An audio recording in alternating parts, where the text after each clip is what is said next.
Mesdames, Mesdemoiselles et Messieurs, bonjour à toutes et à tous ou bonsoir. À la une de l'actualité internationale, les informations détaillées de ce qui s'est passé ce 1er juin 2025 en Russie sont en train de tomber petit à petit. Petit à petit. Oui. Cette opération au cours de laquelle ils ont fait effondrer deux ponts au même moment, ils ont fait dérailler deux trains au même moment, cette opération a été soigneusement bien préparée. La Russie n'a pas vu ça venir. On se pose encore la question, le service de renseignement russe a pu faire quoi? Il faut qu'on se pose la bonne question. Nous savons que la Russie est forte. Oui, elle est très forte. Un seul pays contre combien de pays? La Russie fait de son mieux. Mais beaucoup de questions subsistent néanmoins. Alors, selon les informations, l'opération qui s'est produite aujourd'hui, ce 1er juin, ils l'ont baptisée Opération Toile d'araignée. Les États-Unis d'Amérique nient le fait qu'ils aient été informés à l'avance. Ils n'ont pas été informés, selon eux. Ils n'ont pas été informés. Mais il faut dire qu'ils ont vraiment réussi leur coup. Alors, nous apprenons que l'opération en question, au compte de cette opération, qu'est-ce qui s'est passé? Il y a 41 avions qui ont été ciblés. 41 avions stratégiques qui ont été ciblés. Des avions qu'on appelle des porte-missiles. Ce sont des bombardiers. Selon les informations, depuis plus d'une année, ils sont en train de se préparer.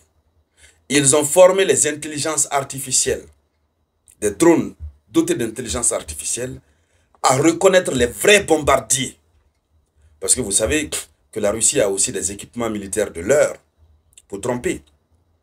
Vous avez des bombardiers en plastique pour tromper.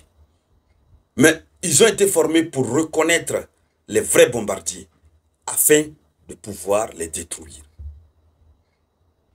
Alors,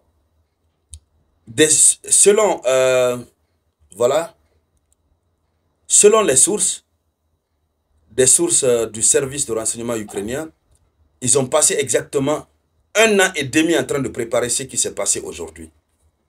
Bon, j'ai dit aujourd'hui puisque je réalise la vidéoconférence ce 1er juin 2025. Vous allez voir la vidéoconférence le 2 juin 2025. Donc, selon des sources au sein du service de sécurité ukrainien, SBU, indique que l'opération Toile d'araignée qui a entraîné des frappes contre 41 avions stratégiques russes était en préparation depuis plus d'1 an et demi. Le président Zelensky a personnellement supervisé l'opération qui a été exécutée par le chef du SBU et son équipe. Donc déjà, la Russie reconnaît, du moins l'Ukraine reconnaît. Vous savez, ici c'est la tribune d'éveil des consciences. Hein. Nous sommes avec l'éveil des consciences. Ici c'est la vérité qu'on dit. Voilà. Donc, vous avez vu, aujourd'hui, la Russie a arrêté certaines personnes. La Russie avait plutôt parlé d'attentats, même si c'est lié à l'Ukraine ou à l'OTAN, mais la Russie a parlé d'attentats. Donc, par endroits, c'était comme si on voulait mettre ça sur le dos d'actes terroristes isolés, qui n'avaient peut-être rien à voir avec l'OTAN. Voici l'Ukraine qui vient de reconnaître. Et l'Ukraine dit que c'est le service de renseignement qui a planifié le SBU et que Zelensky même a supervisé. Donc au moment où ça se passait, Zelensky était là. Partagez cette vidéoconférence, partagez-la au maximum. Partagez-la dans tous les groupes possibles. Donc la mission a été exécutée par le chef du SBU, Vasil Maliakou et son équipe. Donc dans un premier temps, des drones FPV ont été introduits clandestinement en Russie. Clandestinement, ils ont introduit ces drones en Russie. Plus tard, et ça a été suivi par des structures mobiles en bois. Ils ont d'abord introduit les drones clandestinement, après, ils ont introduit des structures mobiles en bois. Les drones étaient dissimulés sous les toits de ces bâtiments improvisés. Donc, ils ont créé des bâtiments. La stratégie était forte, hein? Ils ont envoyé des bois, ils ont créé des bâtiments improvisés où il n'y avait personne à l'intérieur, presque, si on peut le dire ainsi. Et c'est là où les drones étaient. Vous comprenez l'intelligence avec laquelle ils ont travaillé. Après avoir formé ces drones, leur intelligence artificielle, ils ont introduit ces drones en Russie clandestinement. Ça, c'est le narratif de l'Ukraine. C'est l'Ukraine même qui explique leur exploit. Ils disent ici, les drones étaient dissimulés sous les toits de ces bâtiments improvisés. Eux-mêmes montés sur des camions de transport. Ah, les bâtiments improvisés étaient montés sur des camions de transport. Oui, bâtiments improvisés montés sur des camions de transport. C'est pourquoi nous avons un chauffeur de camion qui a été arrêté aujourd'hui en Russie. Puisque lui aussi il a lancé les drones. Donc, ils ont été eux-mêmes montés sur des camions de transport au moment choisi. Au moment de l'opération, c'est là où ils étaient montés maintenant sur des camions de transport. Donc, au moment choisi, les toits étaient ouverts à distance et les drones lancés. Donc, c'est sur les toits. Les toits de ces bâtiments se sont ouverts, déposés sur les véhicules, les drones ont été lancés. Et ils ont été stratèges. Donc, les individus impliqués dans l'opération sont rentrés en Ukraine depuis longtemps. Par conséquent, si le régime de Poutine procède à des arrestations personnalisées, ce ne sera peut-être qu'un spectacle, selon les informations qui sont en train d'être données. Donc,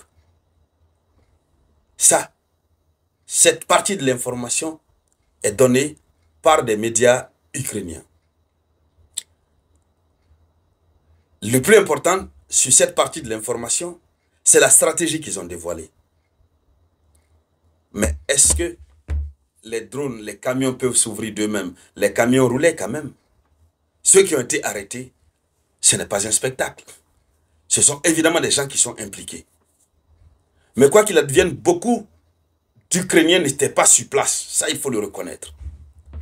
L'autre des choses, ce que nous apprenons, c'est que, au total, 34% des porte-missiles stratégiques russes sur les principaux aérodromes ont été endommagés par l'opération Toile d'araignée.